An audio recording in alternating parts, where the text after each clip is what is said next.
Well, happy Friday to you. Here's a look at what to expect as we head into this Friday, the weekend, and next week. Yesterday, we had one more nice day, low 80s for many spots. Hopefully, you got to take advantage of it because we're heating up today, a little bit more seasonal with mid to upper 80s, although low 90s are possible. It depends on how quickly the clouds that we had this morning clear out, as I do expect some clouds to hang around a little bit longer, perhaps, compared to even yesterday.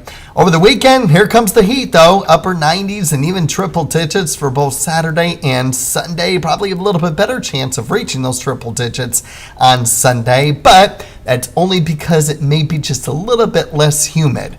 Speaking of humidity, here's a look at that increase in humidity over the course of the next, well, today and tomorrow. I'm not going to put an hour number to it because I don't know when you're watching this. So between today and tomorrow, it's going to be increasing. Now, it may come down just a little bit on Sunday. Taking a look at our extended humidity forecast, you'll notice how it peaks in the low to mid 70s tomorrow.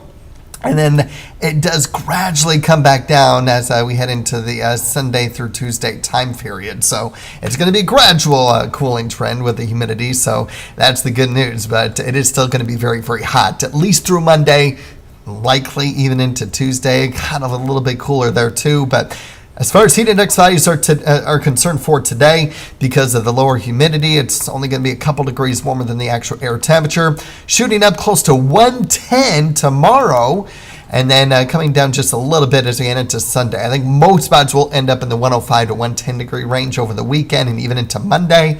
There may be a few spots that may be in the 100 to 105 degree range, but it's been a while. It's been a while since we've been in the 90s, the 17th. It's the 23rd today. Last time we were in the upper 90s was back in the 5th, and we're going to be dealing with that for 3 straight days. So be very, very cautious of this. Remember, I can't stress this enough, with heat being the number one weather-related killer, more than tornadoes, more than flooding, more than lightning, it is heat. So please take this seriously and be mindful of your activities over these next several days, after today specifically, but even today, because it is going to be a lot warmer today compared to the previous days that we've been used to. So making sure that you're staying safe, keeping your pets in mind as well, checking on your neighbors, especially if they might need some assistance. If you need a place to stay cool, movie theaters are excellent. The mall, that's excellent too. The library. All those places to stay cool if you don't have air conditioning in your home. And please make sure to stay cool at night too. That's also important because our lows are going to be fairly warm and you need your body to cool down, recover from the heat of that day to get ready for the next hot day. Let's talk about rainfall. We'll have an opportunity for a few hit-miss showers and thunderstorms for the next couple mornings, today and tomorrow. Most spots will continue to stay dry, but the question is, each day, how quickly will the clouds clear out? This model wants to hang around the cloud cover a little bit longer, but also some peaks of sun. So it wouldn't be a bad idea to have those sunglasses handy for this afternoon just in case. And then once again, we'll get a few spotty showers developing tomorrow morning.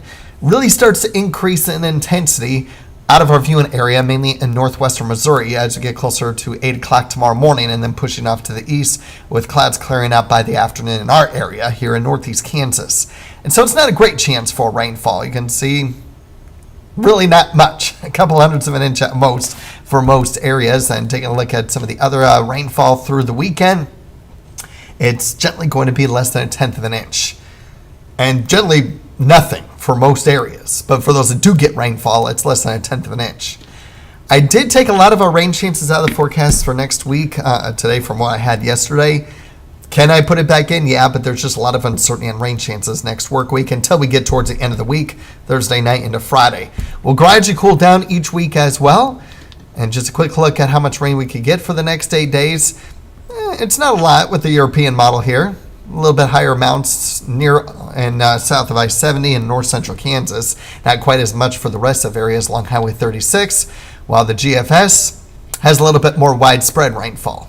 So you get the idea that we're going to have to take this on a day-by-day basis. If you are one that does not typically pay attention to news or weather over the weekend, and you come back to watch again Monday morning, you might see a big change to the forecast from what it is right now. So just keep that in mind. It's probably not a good idea to just skip watching the forecast. At the very least, just look online if you don't have time to watch a newscast. Here's a quick check of our extended outlooks. It may actually increase our probability of rainfall in the 8 to 14 day outlook, but then it dries out again in the 3 to 4 week outlook. So keeping an eye on all this.